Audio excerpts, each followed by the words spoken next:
All right, so this deep dive is for you. You wanted to understand Bill Gates, not just as, the tech giant, but as a person. So we're going to go back to his childhood, using excerpts from his memoir to kind of uncover those early threads that shaped him. Yeah, a perspective we don't often get. Bill Gates before Microsoft, before the billions, before the global fame. Yeah, exactly. And trust me, it's a lot more fascinating than just, happy boy makes good. Right. We're talking family card games with a grandmother she could outwit a casino, a mischievous streak that his preschool teachers even noticed, and a mysterious car named Clarabelle, intrigued. Oh, definitely. Even with all the research I've done on successful figures, going back to their roots is always illuminating. Well, get ready for some aha moments, because the memoir opens with a character you wouldn't expect.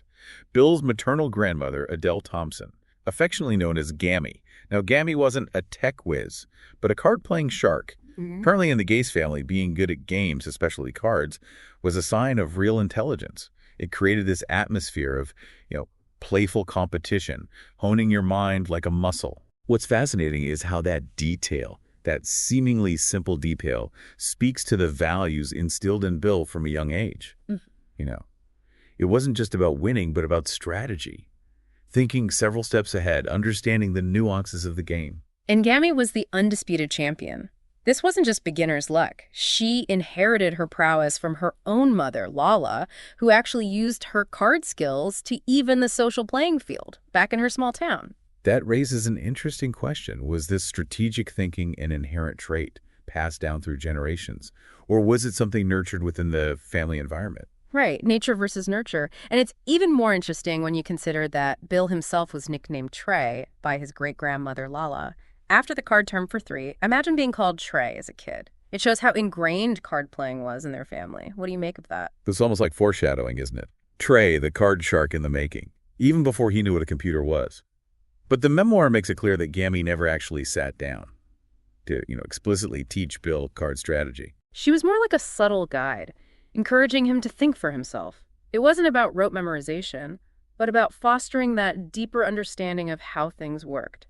And that really clicked for Bill one day, around the age of 8, while playing this fast-paced card game called Pounce with Gammy and his sister. He realized that Gammy wasn't just lucky. She was actually tracking the cards, anticipating moves, running a mental algorithm before anyone even knew what an algorithm was. That aha moment, as he describes it, is pivotal. It's when he understands that success, even in something as simple as a card game, isn't just about talent. It's about honing your skills, learning the rules of the game, and then finding ways to bend them to your advantage. Exactly. And that realization, sparked by a card game with his grandma, becomes this foundation for how he approaches challenges throughout his life. It makes you wonder, would Bill Gates have been Bill Gates without Gammy? What do you think? It's impossible to say for sure, but it does make you appreciate the subtle ways our early experiences can shape our trajectory. Now let's shift gears a bit. The memoir moves on from card games to Bill's actual childhood, and let me tell you, it's more complex than just the happy-go-lucky image. We get a glimpse of this emerging personality that's a bit more, contrarian. This is where those personal anecdotes from his childhood become so illuminating. We start to see traits that at the time might have seemed like typical kid stuff, but looking back, become incredibly telling. Totally. His preschool director's report describes him as a newly aggressive, rebellious child. He wasn't exactly a fan of conforming to routines. Instead, he was intensely focused on his own interests, like singing solo or going on these imaginary trips. Apparently, even putting on his coat was a battle. That independent streak, not content with just following the crowd, that's certainly a theme that emerges later in his career, wouldn't you say? Not afraid to go against convention, to shake things up. Oh, absolutely. And the report even mentions him proposing a moonshot years before Kennedy, always thinking big, even as a little kid. But I found it interesting that the report also highlights these moments of frustration, like his struggle with what we might consider simple tasks. I think that's an important detail. It shows that even someone who becomes a world-changing innovator still faces those early struggles, those moments of disconnect with the normal way of doing things. It humanizes him a bit, right? Makes you realize that those challenges, maybe even that frustration, could have been fuel for his drive to break boundaries later on. Exactly. Now, to understand Bill Gates fully, we can't just look at him in isolation. We need to dive into his family dynamics, wouldn't you say? Absolutely, because as we all know, family can shape us in profound ways. So let's meet Bill's parents. Bill Jr. and Mary, two very distinct personalities, coming from vastly different backgrounds, which makes their influence on Bill all the more intriguing. Bill Jr., the dad, is described as this gentle giant, a lawyer by profession, very pragmatic, down to earth in his approach to things. He came from a more blue-collar family, where financial stability was prioritized above all else. And that contrasts sharply with Mary's upbringing. She was outgoing, ambitious, came from a privileged background, where achievement and self-improvement were highly valued. It's like two sides of the same coin. Right. And in the memoir, there's this great anecdote about Bill Jr. as a teenager. He buys this used car, a 1939 Ford Coupe named Clarabelle, much to his father's disapproval. It's a small act of rebellion that reveals this independent spirit, something I think gets passed down to Bill in a way. Interesting. It challenges the assumption that Bill Jr. was just the quiet, compliant father figure. It suggests a depth and complexity to his personality that we might not have expected. It's like a glimpse of the rebel hiding beneath the lawyerly exterior. Meanwhile, Mary's family was all about setting goals and reaching for success. She even kept meticulously detailed records of her accomplishments, like winning student elections and ski races. And get this, her grandfather would actually reward her financially for these achievements. It gives you a real sense of their family's values, this emphasis on striving for excellence. It begs the question, did this focus on quantifiable success play a role in shaping Bill Gates' own approach to achieving goals? That's where it gets really interesting, right? You've got these two seemingly opposite approaches to life, Bill Jr.'s pragmatism and Mary's ambition. You'd think it might lead to conflict, but the memoir reveals a very thoughtful approach to bridging those differences. Yes. There's this quote from a letter Mary wrote to Bill Jr. before they were even married that really struck me. She acknowledges their different backgrounds, but emphasizes their shared values. And this desire for a strong, united front in their marriage is quite insightful. And that ability to navigate those differences, to find common ground, becomes a recurring theme in Bill's life. Constantly collaborating, building partnerships, bringing together people with different perspectives. Almost like that skill was honed right there within his own family. Yeah, it's a powerful lesson, isn't it? Learning to navigate differences, build bridges, even within your own family. Totally. But let's unpack the individual impact of Bill Jr. and Mary a bit more, I think. It's clear that Bill Jr.'s pragmatism had a big influence on how Bill approached, problem solving. He wasn't just a dreamer. He was grounded, focused on finding solutions that actually work. That resonates with Bill Jr.'s legal background, wouldn't you say? Always searching for the most logical and efficient path forward. Makes sense. And it's that blend of big ideas and practical execution that we see throughout Bill's career. But then you've got Mary with her ambition and drive. She wasn't content with the status quo, always pushing herself, setting high expectations, which is evident in those meticulously kept records of her achievements. It wasn't just about personal pride for Mary. It was about instilling a certain mindset, a belief that success was achievable through effort and dedication. Do you think that resonated with Bill? Well, the memoir suggests that while Bill might have rebelled against those expectations at times, he definitely internalized that drive to excel. It's almost like he took that ambition and channeled it into his own passions, like computers. He found his own arena to conquer, so to speak. Yeah. But I'm curious, do you think Bill Jr.'s more cautious nature ever came into conflict with Mary's ambitious drive? And if so, how do you think that played out in their parenting? It's a great question.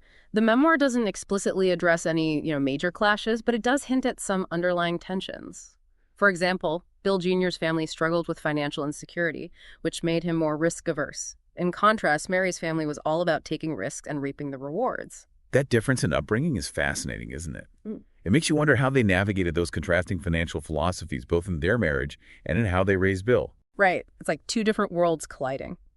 And speaking of family history, the memoir also sheds light on Mary's side of the family, where we get a glimpse of this legacy of achievement that's almost woven into Bill's DNA.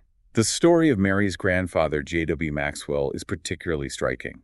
He embodies that classic American dream, going from rags to riches through sheer determination and hard work. Starting as a ditch digger at 15 and working his way up to chairman of a major bank is quite a feat. It really is. And his success wasn't just about financial gain. He was deeply involved in his community, serving as mayor, state legislator, even a director of the Federal Reserve. Do you see any parallels between J.W. Maxwell's civic engagement and Bill Gates's later philanthropic endeavors? It's definitely a compelling connection. This sense of giving back, of using your success to make a difference, seems to be a recurring theme in Mary's family. And you see it in Bill's life as well, although on a much grander scale. Absolutely. Yeah. And it wasn't just about giving back financially. It was about constantly striving to be better, a value that was ingrained in Mary's family. It was evident in how they approached everything from sports to games to education. There's a playful anecdote about young Mary manipulating a neighborhood kid to get the biggest tricycle that really captures this drive to succeed. It's Yeah. not about being ruthless, but about having the confidence to go after what you want. It's amazing how these seemingly insignificant childhood moments can offer such profound insights into someone's character. But the memoir doesn't shy away from the less glamorous aspects of family history either. It delves into the anxieties and challenges that shaped Bill Jr.'s upbringing, particularly the financial insecurity that plagued his family. Yes, the contrast between Bill Jr.'s and Mary's families is quite stark. While Mary's family exuded confidence and ambition, Bill Jr.'s family was more cautious and risk-averse, likely due to their financial struggles. His father, the first Bill Gates, had a really tough upbringing, dropping out of school to support his family during the Alaskan gold rush. Even when he achieved some stability through the family furniture business, those early experiences seemed to leave him with a deep sense of anxiety about money. That financial anxiety likely had a profound impact on Bill Jr., instilling in him a deep appreciation for hard work and a desire for stability. Do you think that impacted his parenting style? It's certainly possible. The memoir describes Bill Jr.'s father as having a very practical view of the world, prioritizing a good job over intellectual pursuits. This contrasts sharply with Mary's family, who valued knowledge and self-improvement for their own sake. It makes you wonder how Bill Jr. reconciled those two worldviews. He seems to have found a balance embracing education while retaining a grounded, pragmatic outlook. Perhaps that's what made him such a strong influence on Bill. He instilled a strong work ethic, but also encouraged his son's intellectual curiosity and ambition. And that brings us back to the story of Clarabelle, the used car Bill Jr. bought as a teenager. It was a small act of rebellion against his father's frugality, but it also represented a yearning for something beyond the confines of his upbringing. It was a declaration of independence, a statement that he wasn't just going to follow his father's footsteps. Hmm. Do you think that spirit of independence, that willingness to challenge conventions, is something Bill Jr. passed down to Bill? I think it's undeniable. It's in Bill's DNA, this drive to forge his own path. But there's another layer to the story that we haven't touched on yet, the role of faith in the Gates family dynamic. Yes, the memoir mentions the family's connection to Christian Science, particularly on both sets of grandparent sides. It adds another dimension to their values and outlook. Right. Both Bill's maternal and paternal grandparents were devout Christian Scientists. And while Bill Jr. and Mary didn't fully embrace the faith, it still had an undeniable influence on their upbringing. It's interesting how Bill describes his grandmother Gammy as being deeply principled, guided by a strict personal code of fairness, integrity, and generosity. Those values, even if not directly tied to religious doctrine, seem to have permeated the family culture. Totally. And there's this poignant anecdote about Bill's grandfather believing his illness was a punishment from God for something Gammy had done. Despite this, Gammy remained steadfast in her support, caring for him until the end. It's a testament to her character and strength. It also highlights a certain stoicism, a resilience in the face of adversity that might have been shaped by their faith. And while Bill himself didn't adopt Christian Science, those early exposures to a faith-based value system likely influenced his own sense of morality and purpose. It's fascinating how those early exposures, even if we don't fully embrace them, can shape our core values. And as Bill Jr. started to question his faith, he sought solace in intellectual exploration, engaging in debates about religion and philosophy. Do you think that fostered a similar intellectual curiosity in Bill? It's certainly possible. It created an environment where questioning assumptions and seeking truth were encouraged. And that brings us to Bill Jr.'s military service, which had a profound impact on his worldview. His experiences in the Army, particularly during World War II, exposed him to a wider range of perspectives and challenged his preconceived notions. It wasn't just intellectual growth, either. The military instilled in him disciplined teamwork and leadership skills, which proved invaluable later in life. It's almost like the Army forged in him a resilience and sense of purpose that went beyond just fulfilling a duty. And it's clear that those qualities, along with his pragmatism and broadened worldview, were passed down to Bill, shaping his path in ways we're still uncovering. It really underscores the enduring power of family, how those early influences, often subtle and unspoken, can have such a lasting impact on who we become. Yeah, it really is remarkable how all these seemingly separate threads, family, faith, and experience, all come together to shape a person. But we're not quite done with this origin story yet. We still need to explore the relationship between Bill Jr. and Mary. how these two individuals from such different backgrounds came together and built a partnership that ultimately laid the foundation for Bill's world. Their story is definitely a fascinating study in contrasts and compatibility. It makes you wonder what drew them to each other and how they managed to bridge those differences. Right. On the surface, it seems like an unlikely pairing. The ambitious, outgoing girl from a privileged background and the quiet, pragmatic guy from a working class family. What are your thoughts on their connection based on what we've learned from the memoir? Well, it's clear that they shared a deep intellectual curiosity and a commitment to making a difference in the world. Those shared values seem to have transcended their, surface level differences. The memoir does paint this picture of Bill Jr., the reserved lawyer, being drawn to Mary's energy and fearlessness. She wasn't afraid to challenge him to push him outside of his comfort zone. It's a classic case of opposites attracting, but it goes deeper than that. They recognized in each other a shared ambition, a desire to build something meaningful together, and their involvement in student government at the University of Washington seems to have played a key role in their story. It's where they found common ground working on issues they both cared about, debating policies, learning to navigate those differences of opinion. It almost sounds like a training ground for their future partnership. Absolutely. They were honing those skills in collaboration, compromise, and leadership, all while falling in love. And Mary's campaign for Secretary of the Student Government is a great example of her drive and organizational skills. The memoir mentions that she ran a meticulously planned campaign, complete with a campaign song and even scripts for her supporters. She was not messing around. That level of detail and strategic planning is quite impressive. It speaks to her ambition and her belief in doing things well, which is a trait that we see reflected in Bill's approach to his work later on. It's fascinating how those seemingly small details from their courtship can offer these insights into their characters and how those traits might have influenced Bill. But there's a particular moment in their relationship that I found really insightful. The letter Mary wrote to Bill Jr. just a few months before their wedding. Oh, yes. That letter is remarkable. It's so Yeah. candid and self-aware. She acknowledges the potential challenges of their different backgrounds, but emphasizes their shared values and their commitment to building a strong and united marriage. It's almost like a prenuptial agreement on values, isn't it? A conscious decision to build a partnership based on mutual understanding and a shared vision for the future. And that commitment to presenting a solid front, as she calls it, seems to have become a defining characteristic of their parenting style. Definitely.